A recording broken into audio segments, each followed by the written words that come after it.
In the annals of history, few executions have captured the imagination, quite like that of Ishikawa Goemon, a legendary outlaw whose final moments would become the stuff of nightmares and folklore. Picture, if you will, a massive iron cauldron filled with boiling oil, and within it, a father desperately trying to shield his young son from an agonizing death. This is not fiction. This is the horrifying reality of 16th century Japan, where justice was swift, brutal, and designed to send a message that would echo through generations. The story of Goemon's execution represents more than just another tale of medieval cruelty. It embodies the clash between individual defiance and absolute authority, between the romanticized notion of the noble outlaw and the harsh realities of political power. His death would transform him from a common criminal into a folk hero, his suffering becoming a symbol of resistance against tyranny. Yet beneath the legend lies a deeply human tragedy, the story of a father and son who faced their final moments together in unimaginable torment. To understand the magnitude of this execution, we must first comprehend the world in which Goemon lived and died. This was an era when Japan was undergoing massive political upheaval, where warlords fought for supremacy and the common people suffered under the weight of constant warfare. It was a time when justice was not blind, but rather a tool wielded by those in power to maintain control through fear and intimidation. The method of execution chosen for Goemon was not random. It was carefully calculated to maximize both physical suffering and psychological impact. Boiling alive was reserved for only the most heinous crimes, and the fact that authorities forced a child to share this fate speaks volumes about the ruthless nature of political justice in feudal Japan. This was punishment designed not just to kill, but to terrorize. What makes Goemon's story particularly haunting is how it reveals the complex relationship between love and suffering, between heroism and helplessness. In his final moments, stripped of all power and agency, this legendary outlaw could do nothing but try to protect his child with his own body. The image of a father holding his son above boiling oil has become one of the most powerful symbols of parental love in Japanese culture. The execution took place in Kyoto before crowds of spectators who had gathered to witness what they believed would be justice served. Instead, many would leave forever changed by what they had seen. The sight of a man trying to save his child while both slowly cooked alive was so disturbing that it began to shift public opinion about the nature of justice itself. This story forces us to confront uncomfortable questions about the nature of punishment, the limits of state power, and the price of resistance. It challenges us to examine how societies throughout history have used spectacular violence to maintain order, and whether such methods ultimately achieve their intended goals or simply create martyrs and legends. As we delve into this dark chapter of Japanese history, we must remember that behind the folklore and legend lie real people who suffered real agony. Goemon may have been a criminal, but he was also a father. His son was an innocent child. Their story reminds us that even in the darkest moments of human history, love and sacrifice can shine through, creating meaning from meaninglessness and hope from despair. The late 16th century in Japan was a period of unprecedented change and violence. The country had been torn apart by nearly 2 centuries of civil war, with powerful daimyo fighting for control of territory and influence. It was during this chaotic era that Toyotomi Hideyoshi rose to power, becoming one of the most influential figures in Japanese history. A man of humble origins who had climbed to the pinnacle of power through cunning, ruthlessness, and military genius. Hideyoshi was determined to unify Japan under his rule. Hideyoshi's rise to power coincided with significant social and economic changes throughout Japan.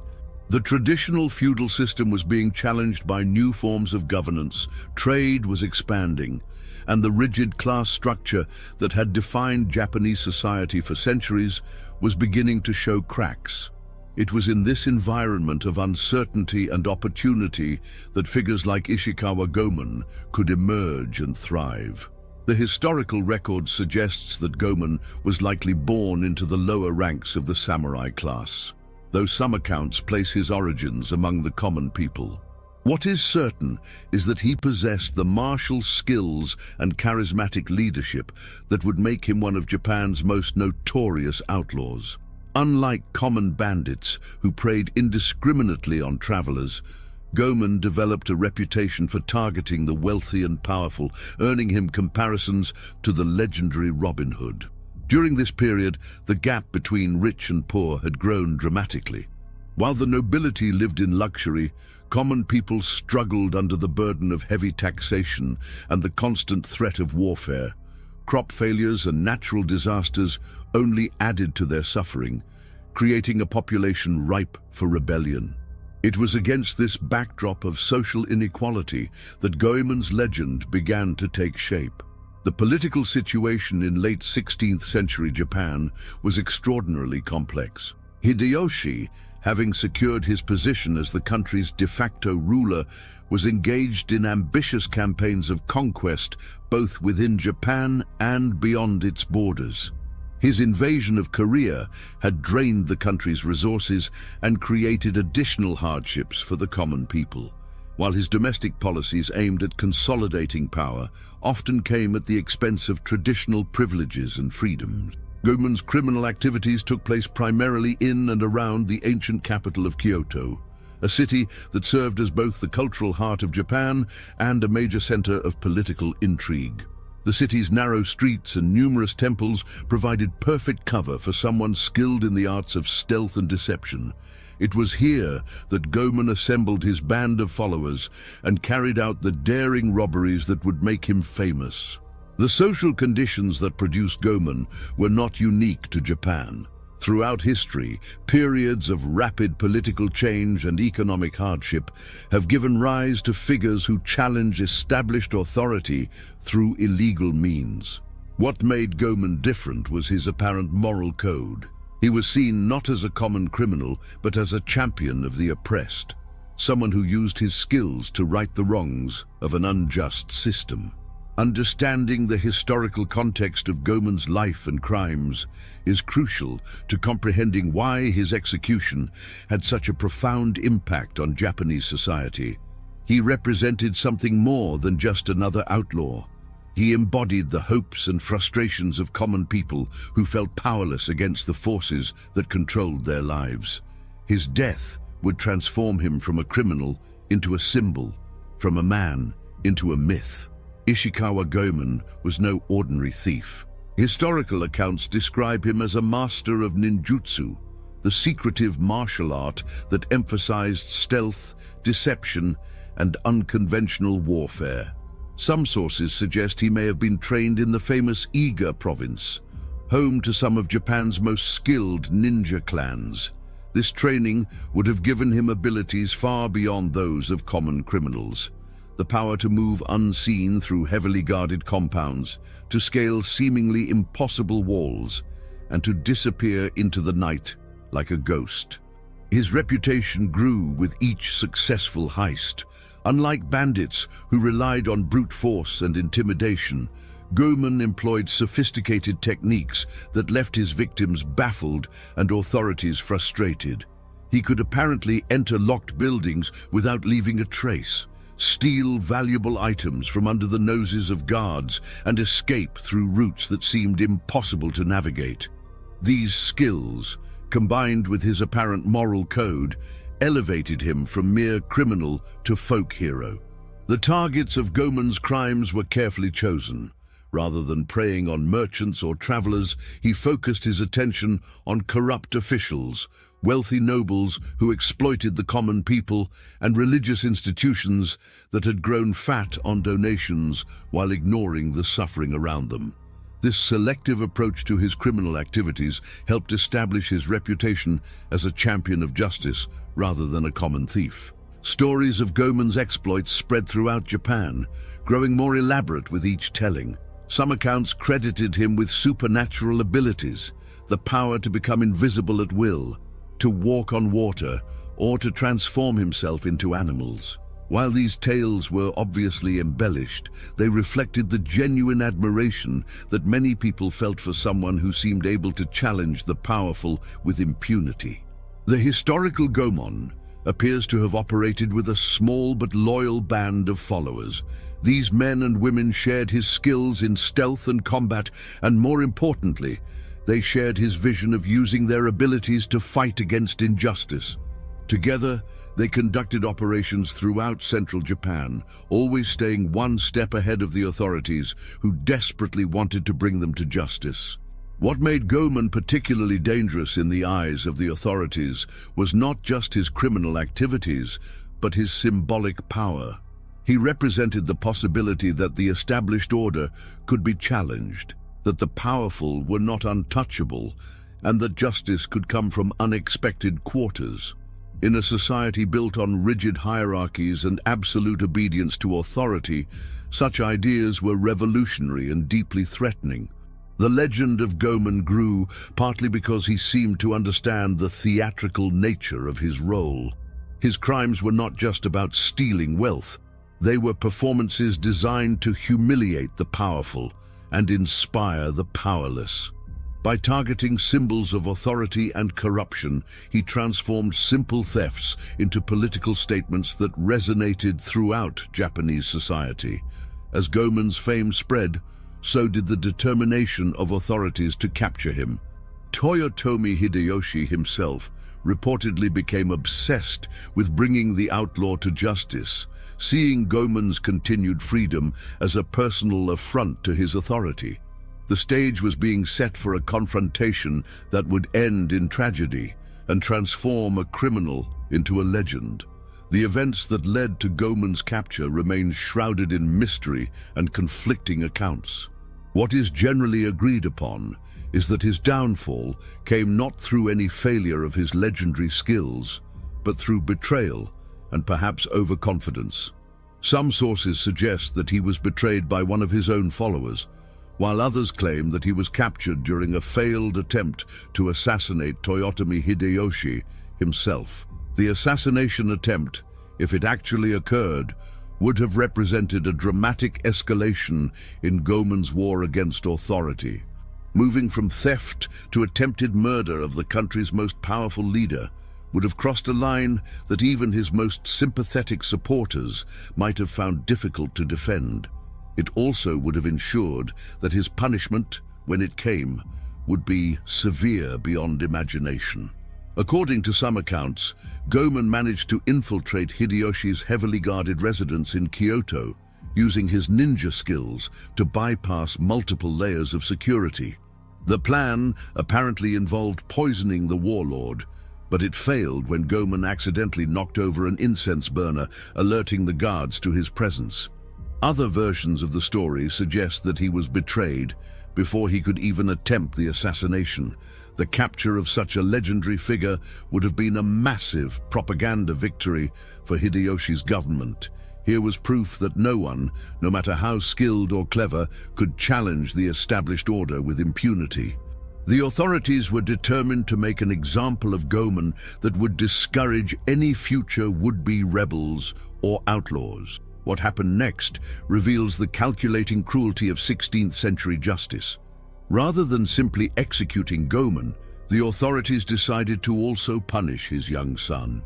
This decision was not made out of any belief that the child had committed crimes, but rather to maximize the psychological impact of the punishment.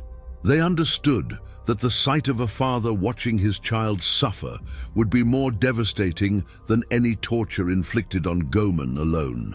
The decision to include Goemon's son in the execution also served a practical purpose for the authorities.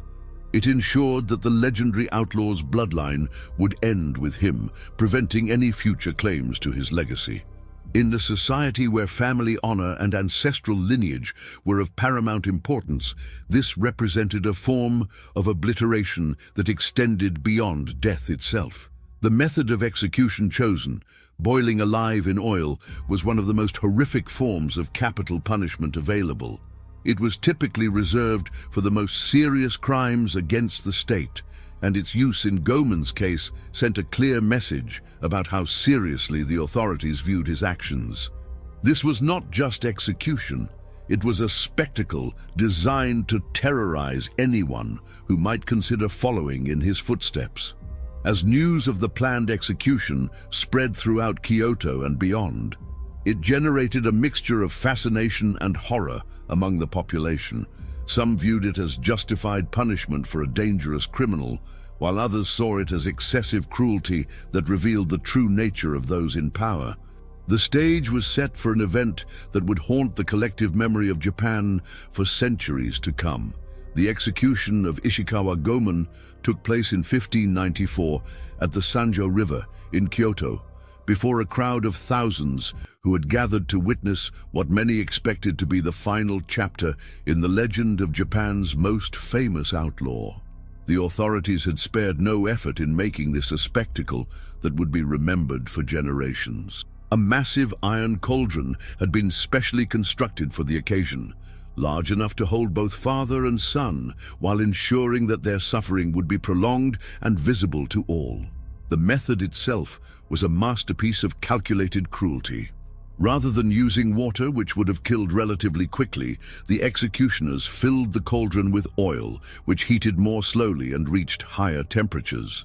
This ensured that the victims would remain conscious longer, experiencing maximum agony while providing the crowd with a more dramatic spectacle.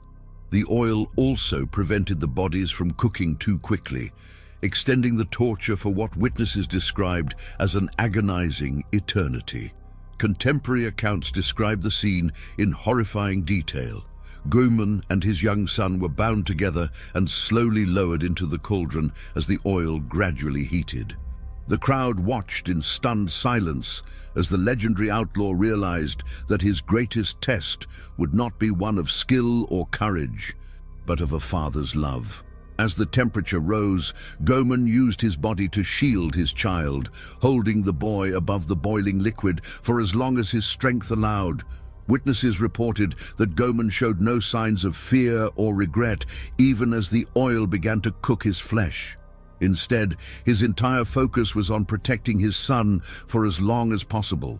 Some accounts suggest that he managed to compose a death poem in his final moments, a traditional Japanese practice that demonstrated both his education and his spiritual preparation for death. The poem reportedly spoke of the transient nature of life and the eternal bond between father and child. The crowd's reaction to the execution was complex and varied. While some cheered for what they saw as justice being served, many others were visibly disturbed by the sight of a father's desperate attempt to save his child.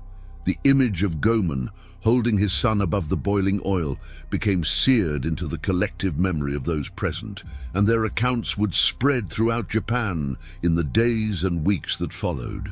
The physical process of the execution was deliberately prolonged. The oil heated slowly, allowing the victims to experience every stage of their agony while remaining conscious.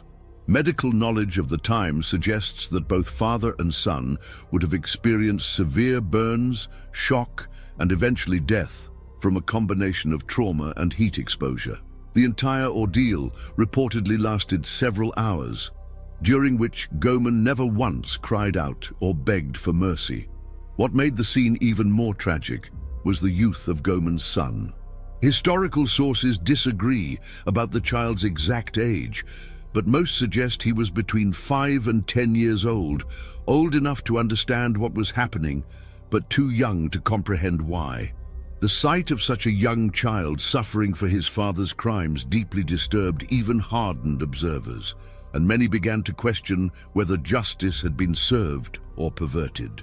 The execution achieved its immediate goal of eliminating Goemon as a threat to social order, but it also had an unintended consequence. Instead of serving as a deterrent to future outlaws, the manner of his death began to transform Goemon from a criminal into a tragic hero. The image of a father sacrificing himself to protect his child, even in the face of impossible odds, resonated with deeply held Japanese values about family loyalty and filial duty. The immediate aftermath of Goemon's execution revealed the complex nature of public opinion in feudal Japan. While authorities had intended the spectacle to demonstrate their power and discourage resistance, many observers came away with very different impressions. Rather than seeing a criminal receive just punishment, they witnessed a tragedy that highlighted the cruelty of those in power and the courage of those who opposed them. In the days following the execution, stories began to circulate throughout Kyoto and beyond about what people had witnessed. These accounts were not limited to the basic facts of what had occurred. They included detailed descriptions of Goemon's behavior during his final hours, his apparent lack of fear, and most importantly, his desperate efforts to protect his child. These stories transformed the execution from a simple matter of criminal justice into something approaching martyrdom. The authorities quickly realized that their spectacular punishment had not achieved its intended effect. Instead of crushing the spirit of potential rebels, it had created a powerful symbol of resistance against tyranny. The image of Goemon holding his son above the boiling oil became a rallying point for those who opposed the harsh measures of Hideyoshi's government, and the outlaw's legend began to grow even larger in death than it had been in life. Religious leaders also played a role in shaping the aftermath of the execution. Buddhist monks, in particular, spoke about the spiritual significance of Goemon's final act of paternal love. They argued that his willingness to suffer for his child demonstrated a form of enlightenment that transcended his criminal past. This religious interpretation added another layer to the growing legend and helped legitimize public sympathy for the executed outlaw. The economic impact of the execution was also significant. Merchants and craftsmen began producing items commemorating Goemon's death, from woodblock prints depicting his final moments to small figurines showing him protecting his son.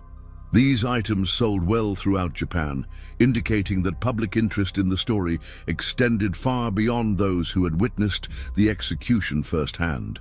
Government officials found themselves in the awkward position of trying to suppress a legend that their own actions had created. They issued edicts forbidding the circulation of stories about Goemon's execution, but these measures only served to increase public interest in the forbidden tale. Underground networks of storytellers and artists continued to spread the legend, ensuring that it would survive despite official disapproval. The execution also had immediate practical consequences for Hideyoshi's government. Rather than deterring crime, it seemed to inspire a new generation of outlaws who saw themselves as following in Goemon's footsteps. These criminals often invoked his name when committing their own crimes, claiming to be carrying on his mission of fighting against injustice. The authorities found themselves dealing with what amounted to a Goemon cult among certain criminal elements. Perhaps most significantly, the execution marked a turning point in how common people viewed their relationship with authority. The sight of a father and child being tortured to death for crimes that many saw as justified resistance against oppression forced many to question the legitimacy of their rulers. This shift in public opinion would contribute to larger social changes that would reshape Japanese society in the centuries to come. The legend of Ishikawa Goemon did not end with his death. Instead, it was just beginning. Within months of his execution, stories about the outlaw began appearing in various forms throughout Japan. Street performers told tales of his exploits, artists created woodblock prints depicting his adventures, and writers began composing epic poems about his life and death. These early works established many of the themes that would define the Goemon legend for centuries to come. The first major literary work featuring Goemon appeared in the early 17th century, during the peaceful Edo period that followed the violent era of his actual life. Authors found in his story a perfect vehicle for exploring themes of justice, loyalty, and resistance that resonated with audiences living under the strict social controls of the Tokugawa shogunate. While they had to be careful not to directly criticize the government, they could use Goemon's story to raise questions about power and authority in a relatively safe historical context. The most influential early work was the play Sanmon Gosan no Kiri by Namiki Gohei, which premiered in 1778 and established many elements of the Goemon legend that persist to this day. In this version, Goemon was portrayed not as a common criminal, but as a noble warrior driven to outlawry by corrupt officials who had wronged his family. The play depicted his theft as a form of righteous rebellion against an unjust system, and his execution as a tragedy that revealed the cruelty of those in power. The theatrical tradition proved particularly important in shaping how Goemon was remembered.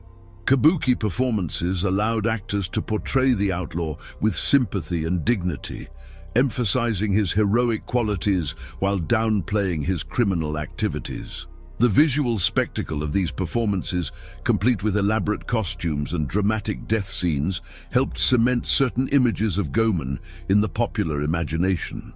Folk tales and oral traditions also played a crucial role in preserving and transforming Goemon's story. These informal narratives, passed down through generations of storytellers, often emphasize different aspects of his legend depending on the audience and the times. During periods of social unrest, stories might focus on his resistance to authority, while during more peaceful times, they might emphasize his loyalty to family and friends. The visual arts contributed significantly to the Goemon legend as well. Ukiyo-e artists, masters of the woodblock print, created numerous images depicting various episodes from his life. These prints were affordable and widely distributed, helping to spread his story beyond the educated classes who could afford books or theater tickets. The most powerful of these images focused on his execution, showing him holding his son above the boiling oil in a pose that became iconic in Japanese art. Regional variations of the Goemon story began to develop as different areas of Japan adopted him as a local hero. Some regions claimed that he had been born there, while others insisted that he had operated in their territory. These local traditions added new details and adventures to his biography, creating a rich tapestry of interconnected stories that made Goemon seem almost omnipresent in Japanese history. The legend also evolved to incorporate supernatural elements that reflected Japanese religious and mythological traditions.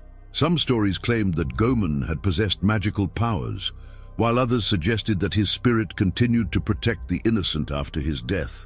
These supernatural aspects helped transform him from a historical figure into a mythological one, ensuring his place in Japanese folklore alongside gods and demons.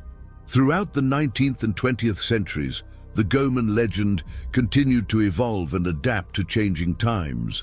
During World War II, some Japanese used his story as an example of resistance against foreign influence, while in the post-war period, he was sometimes portrayed as a symbol of individual freedom against oppressive authority. Each generation found new meanings in his ancient story, ensuring its continued relevance. The transformation of Ishikawa Goemon from historical criminal to cultural icon represents one of the most remarkable examples of how tragic events can be reinterpreted and given new meaning over time. Modern Japan has embraced the outlaw as a symbol of various values, from resistance against authority to the importance of family bonds. His story has been retold countless times in every conceivable medium, from traditional theater to modern manga, from historical novels to Hollywood films. The enduring appeal of Goemon's legend lies partly in its flexibility. Different aspects of his story can be emphasized depending on what themes resonate with contemporary audiences. During periods of social upheaval, his role as a rebel against unjust authority takes prominence. During times of peace, his image as a devoted father, willing to sacrifice everything for his child, becomes more significant. This adaptability has allowed his legend to remain relevant across more than 4 centuries. In modern Japanese popular culture, Goemon appears regularly in manga, anime, video games, and films. These contemporary works often take considerable liberties with historical fact, sometimes portraying him as a ninja superhero or romantic figure rather than the complex historical character he actually was. While these adaptations may lack historical accuracy, they demonstrate the continued power of his story to inspire and entertain new generations. The annual Goemon Festival, held in Kyoto near the site of his execution, draws thousands of visitors who come to honor his memory. The festival includes theatrical performances, art exhibitions, and historical reenactments that keep his story alive for contemporary audiences. Vendors sell everything from traditional crafts depicting his exploits to modern merchandise featuring cartoon versions of the outlaw, showing how commerce and culture intersect in preserving historical memory. Academic historians have also contributed to the ongoing evolution of Goemon's legend by attempting to separate fact from fiction in his biography. While this scholarly work has revealed that many popular stories about him are likely fabrications, it has also confirmed that he was indeed a real person who met a horrific end. This historical grounding gives added weight to his legendary status and ensures that his story retains emotional impact even when stripped of supernatural elements. The international appeal of Goemon's story has grown significantly in recent decades as Japanese culture has gained global influence. Foreign audiences, particularly in the West, have been drawn to his Robin Hood-like qualities and his tragic end. This international interest has led to new adaptations and interpretations that blend Japanese historical elements with global storytelling traditions. The psychological impact of Goemon's execution scene continues to resonate with modern audiences. The image of a father trying to protect his child in impossible circumstances speaks to universal human experiences and emotions that transcend cultural boundaries. Mental health professionals have noted that this aspect of his story often appears in discussions about parental sacrifice and the lengths to which people will go to protect those they love. Perhaps most significantly, Goemon's legend serves as a reminder of the power of individual action in the face of overwhelming odds. While he ultimately failed to change the system he opposed, his willingness to fight against injustice inspired others and created a legacy that outlasted the government that killed him. In a world where individuals often feel powerless against large institutions, his story offers both inspiration and warning about the costs of resistance. The story of Ishikawa Goemon forces us to confront fundamental questions about justice, punishment, and the nature of heroism that remain as relevant today as they were in 16th century Japan. His execution represents an extreme example of how governments throughout history have used spectacular violence to maintain control and discourage dissent. The fact that this particular execution backfired so dramatically, creating a hero rather than crushing rebellion, offers important insights into the relationship between power and legitimacy. The inclusion of Goemon's innocent child in the punishment raises disturbing questions about collective responsibility and the limits of justice. Even by the standards of his time, executing a young child for his father's crimes was considered extreme. This aspect of the story highlights how political considerations can corrupt even the most basic concepts of fairness and proportionality. It serves as a reminder that when governments prioritize intimidation over justice, they risk losing the moral authority necessary for legitimate rule. The method of execution chosen, slow death by boiling, was designed to maximize both physical suffering and psychological impact on observers. This calculated cruelty reveals the sophisticated understanding that authorities had of how public spectacles could be used to shape behavior and attitudes. However, the fact that this particular spectacle ultimately generated sympathy for the victim rather than fear of the punishment, suggests important limits to the effectiveness of terror as a tool of social control. Modern readers may find it difficult to understand how a society could tolerate such extreme brutality, but Goemon's story actually demonstrates that even in the 16th century, many people recognized the execution as excessive and morally questionable.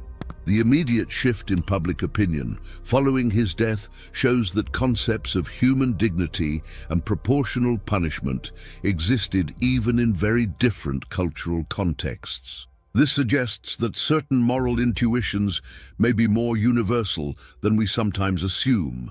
The transformation of Goemon from criminal to folk hero also illustrates how historical narratives are shaped not just by facts, but by the values and needs of successive generations. Each era has found different meanings in his story, using his legend to explore contemporary concerns about authority, justice, and individual agency. This ongoing reinterpretation shows how the past continues to speak to the present in unexpected ways. The international appeal of Goemon's story in our globalized world demonstrates how certain human experiences transcend cultural boundaries. The image of a father protecting his child resonates across all societies, regardless of their specific historical or cultural contexts. This universality helps explain why his legend has survived for more than 4 centuries and continues to find new audiences. The commercialization of Goemon's legend in modern Japan raises interesting questions about how societies remember and commodify their historical tragedies. While festivals, merchandise, and entertainment featuring his story help keep his memory alive, they also risk trivializing the genuine suffering that he and his son experienced. This tension between remembrance and exploitation is common in how modern societies deal with historical trauma. Finally, Goemon's story serves as a powerful reminder that behind every historical legend lies human suffering and sacrifice.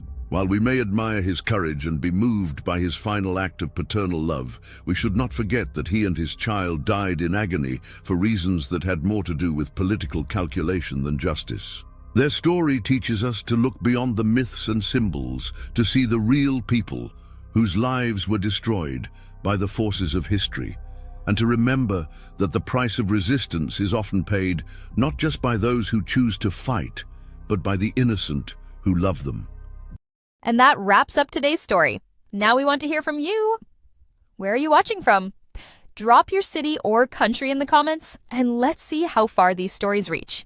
If this story moved you or gave you chills, give it a like, share, and subscribe for more powerful stories. One last thing, rate the story from 1 to 10 in the comments. Your feedback helps us bring you even better ones next time. Thanks for watching. We appreciate you being part of this storytelling journey.